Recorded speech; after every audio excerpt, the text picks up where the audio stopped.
Assalamualaikum warahmatullahi wabarakatuh. Selamat datang kembali di channel Gardu 21. Semoga teman-teman semua diberi kesehatan dan kebahagiaan serta rezeki yang lancar.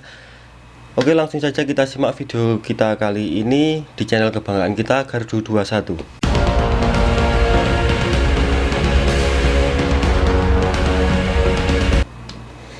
Sejak awal kemerdekaan Indonesia pada tahun 1945, pemimpin Indonesia adalah orang Jawa atau setidaknya memiliki garis keturunan orang Jawa. Mulai dari Presiden Soekarno yang berasal dari militer, kemudian Soeharto dari Bantul, kemudian Abdurrahman Wahid dari Jombang, kemudian Megawati Soekarno Putri kelahiran Yogyakarta, kemudian Susilo Bambang Yudhoyono dari Pacitan, dan Joko Widodo asal Surakarta. Satu perkecualian adalah saat B.J. Habibie menjadi presiden menggantikan Soeharto yang mundur dari jabatannya pada 1998. Hingga saat ini pria kelahiran Parepare, Sulawesi Selatan itu menjadi satu-satunya presiden Indonesia yang bukan beretnis Jawa. Walaupun demikian, B.J. Habibie yang lahir di Parepare ternyata ibunya masihlah keturunan orang Jawa. Tentu menjadi sebuah pertanyaan pada sebagian masyarakat, baik dari suku Jawa maupun suku-suku lain yang ada di Indonesia. Indonesia adalah bangsa yang besar dengan bermacam-macam suku dan budaya.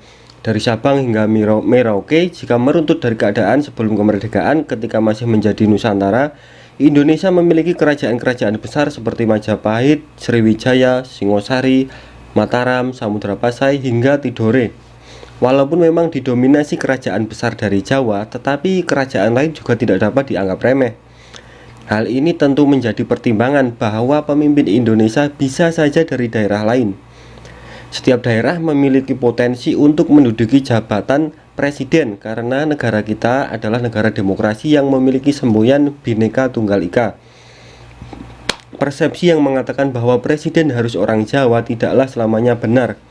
Bahkan ada pula yang menyangkut pautkan dengan mitos yang ada. Mitos mengenai kepemimpinan biasanya banyak dipercayai orang-orang Jawa seperti ramalan Jayabaya tentang perkembangan kepemimpinan Indonesia. Selain mitos tersebut, ada pula mitos tentang keterkaitannya dengan Trah Sunan Giri atau dinasti Giri Kedaton mengenai pemimpin. Dalam mitosnya itu, ketika Ki Ageng Giring yang berkedudukan di Gunung Kidul suatu ketika pernah mendapatkan bisikan gaib saat Ki Ageng sedang memanjat pohon untuk menyadap getah. Di tempat itu ada sebatang pohon kelapa dekat dengan pohon yang dipanjat Ki Ageng. Pohon kelapa tadi selamanya belum pernah berbuah, namun akhirnya berbuah. Pada saat itu buahnya hanya ada satu dan masih muda, atau biasa disebut degan.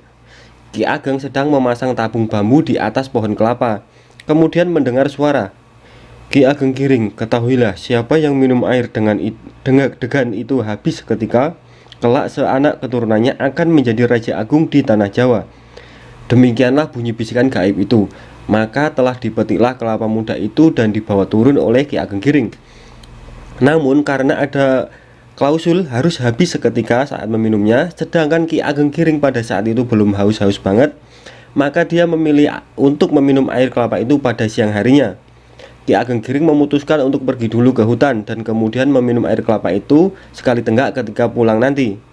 Pada saat Ki Ageng Giring pergi ke hutan demi mendapatkan rasa haus yang teramat sangat, sahabatnya Ki Ageng Pemanahan tiba di kediaman Ki Ageng Giring.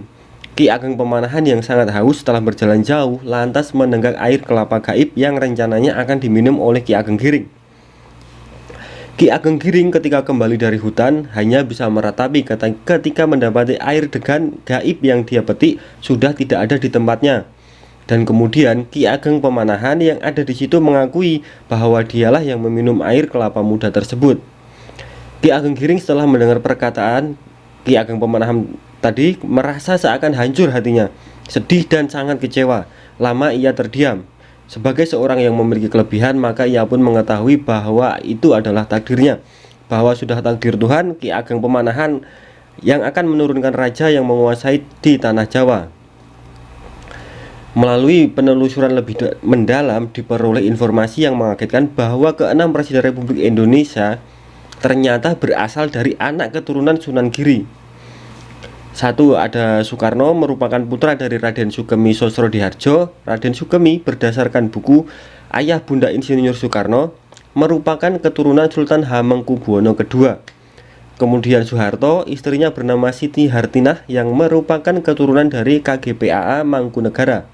Selain itu juga berdasarkan buku Jejak Perlawanan Bengawan Pejuang, Sumitro Joyo Hadikusumo menulis bahwa Soeharto pernah mengatakan memiliki kekerabatan dengan keluarga keraton yang diduga merupakan keturunan dari Sultan Hamengkubuwono II.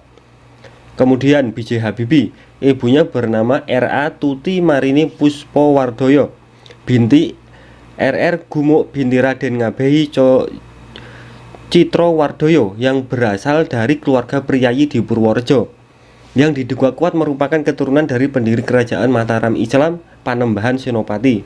Kemudian Kiai Haji Abdurrahman Wahid atau sering disebut Gus Dur terhitung sebagai keturunan ke-8 dari Ki Ageng Muhammad Besari. Kemudian Megawati Soekarno Putri merupakan putri dari Presiden pertama Soekarno, termasuk dalam keturunan Sultan Hamengkubuwono II. Kemudian Susilo Bambang Yudhoyono merupakan putra dari Raden Sukoco. Beliau adalah keturunan dari Nyai Ageng Ibnu Umar binti Ki Ageng Muhammad Besari. Padahal tanpa berpatokan pada mitos, kita dapat menebak alasan kenapa selalu orang Jawa yang menjadi presiden. Kita dapat melihat dari jumlah penduduk Indonesia, hampir setengah dari jumlah penduduk Indonesia merupakan penduduk di Pulau Jawa. Yang begitu artinya pemilih terbesar dalam pemilu, Pulau Jawa masih menjadi pemegang pemilih terbesar. Selain itu, suku Jawa juga tersebar di banyak provinsi di Indonesia.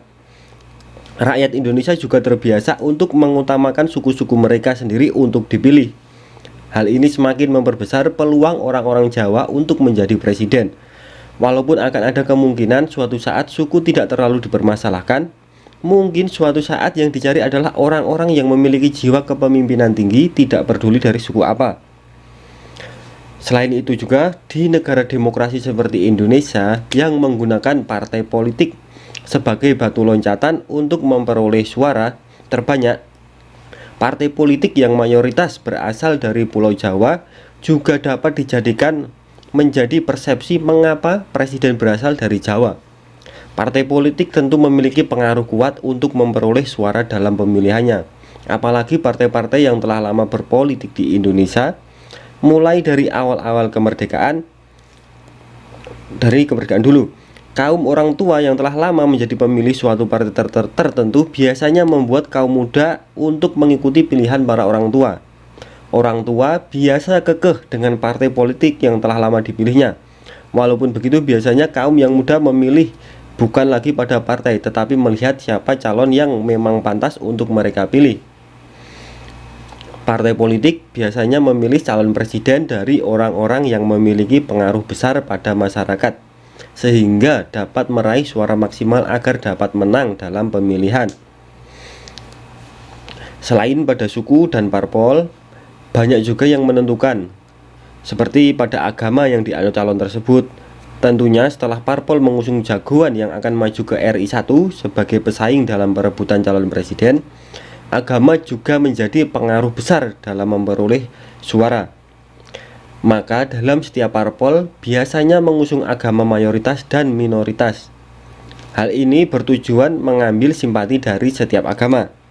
Namun patokan dasarnya adalah orang yang memang berasal dari Pulau Jawa, sehingga dapat memperoleh suara yang banyak dari daerah yang padat penduduk tersebut. Semoga suatu saat nanti akan ada pemimpin dari luar Pulau Jawa, agar tidak ada kecemburuan sosial dalam masyarakat Indonesia dari daerah lain. Tentunya yang terpenting adalah kemampuan dalam kepemimpinannya dan bukan lagi hanya karena suku tertentu. Sampai di sini dulu pembahasan kita kali ini. Semoga bermanfaat untuk teman-teman semua. Jika teman-teman suka dengan video ini, silahkan klik tombol like dan subscribe. Dan jika ada pendapat lain dari teman-teman, bisa dituliskan di kolom komentar di bawah. Jika ada salah kata, saya mohon maaf yang sebesar-besarnya. Akhir kata, wassalamualaikum warahmatullahi wabarakatuh.